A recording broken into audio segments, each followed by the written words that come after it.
Right, so mga idolo. So may hapon karon bago na ta mata.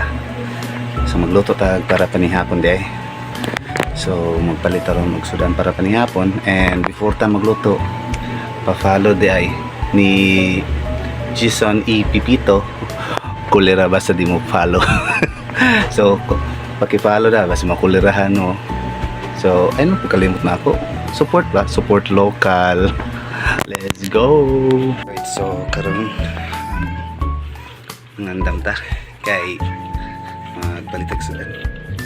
So mga sa pitaka.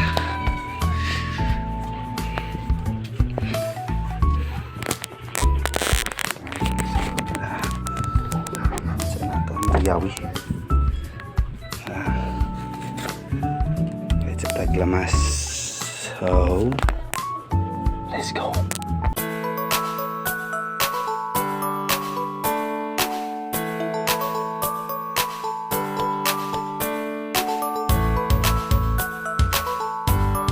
Alright, so mao to nga itong mga recipe nga pang cheap lang, apil sa ning mantika. So magluto day ta karon og tilagang baboy. So magbutang sa tag mantika para ato man ang i-fry ang or lutuon kadali ang mga lamas. Then now nato ang ahos or garlic day pugo ng archil. So garlic atong giuna. So stir lang nato hanton mo golden brown siya. So kayon lang ha.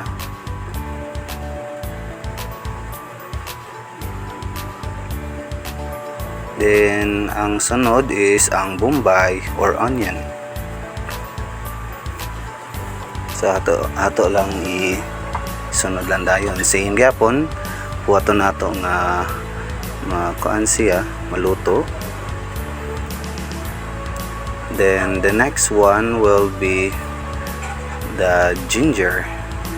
Ato isunod niya ang ginger karon.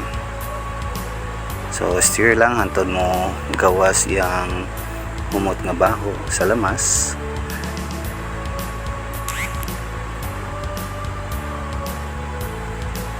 Then next na to ang karni. So ingani akong style day sa pagdilaga day ako prituhon og una ang karni aron makuan gyud siya sterilize, then nindot sad kay mo gawa sad ang iyang mantika sa nga natural sa baboy. So mao na tong unahon. Right, so ato lang stir ang kuan karni aron ma-mix siya sa mga lamas. Then after that ato lang ni siyang stay within 1 to 4 minutes nga kuan pagkapabukal sa iyang kaugalingong mantika. And after nga butangan nato asin para dali siya mohumok. Then ato sa ni siyang kuanan i-stir para ma-mix. Niya butangan sa dini nato siya og kuan paminta para nasay kick in nga spices. Tara, butang tag paminta. So mix gyapon nato.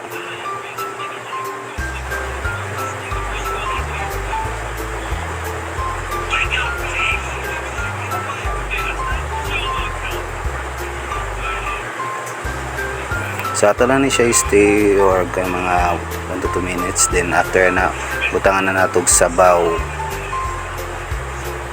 So saktoon lang nato ang sabaw nga mula po sa karne kay para malata gid siya.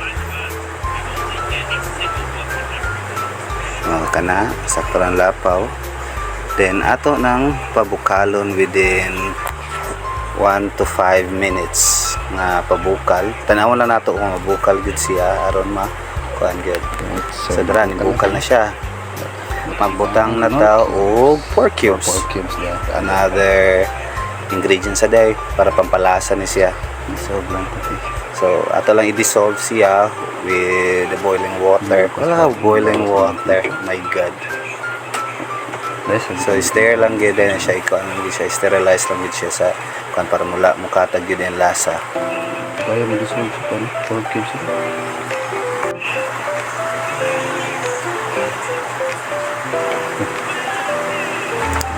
Yan ka na, nalanay na. Kung ano lang nimo, pabukalan lang nimo, kadali. Aron mo, kuhan siya mo, suod siya sa unod sa karne. Then, ato sa ibutang ang batong kay para maumog siya kayo sasabihin siya nga dugay sa balata. Then, ato lang sa isunod ang kuhan, ang patatas kay para mahumog-humog siya. Dili siya kuhan, gahi ikalulo. Kaya mamala yung mga gahi ko tanawang dagwes sa sao. Oh. Dagwes naguwat kay para mukaon. Karang patatas.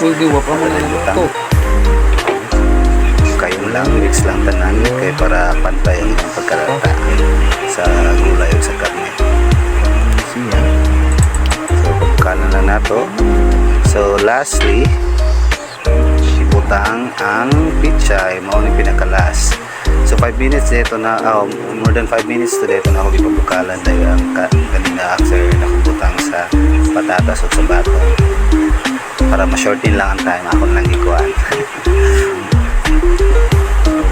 So mo na butang na for final touch. So luto na siya. Okay, alright, so last bukal, everything is good na. So ready to eat na mga idolo. Idolo, man na tayo tagluto. Walang sa kuning kaon kay init pa sa baw. Then bawal man ug init basta bag-ong hita nagmipon. So later na kumukaon and thank you day sa tanan nga nilantaw ug ning human sa video and hopefully supportahan ko ninyo sa mini vlogs ko no hay random vlogs without so random vlogs sa kanila itong buhatan and thank you so much and for watching. Don't forget to subscribe to my and follow my page. Yeah. So that's all mga idolo. Goodbye.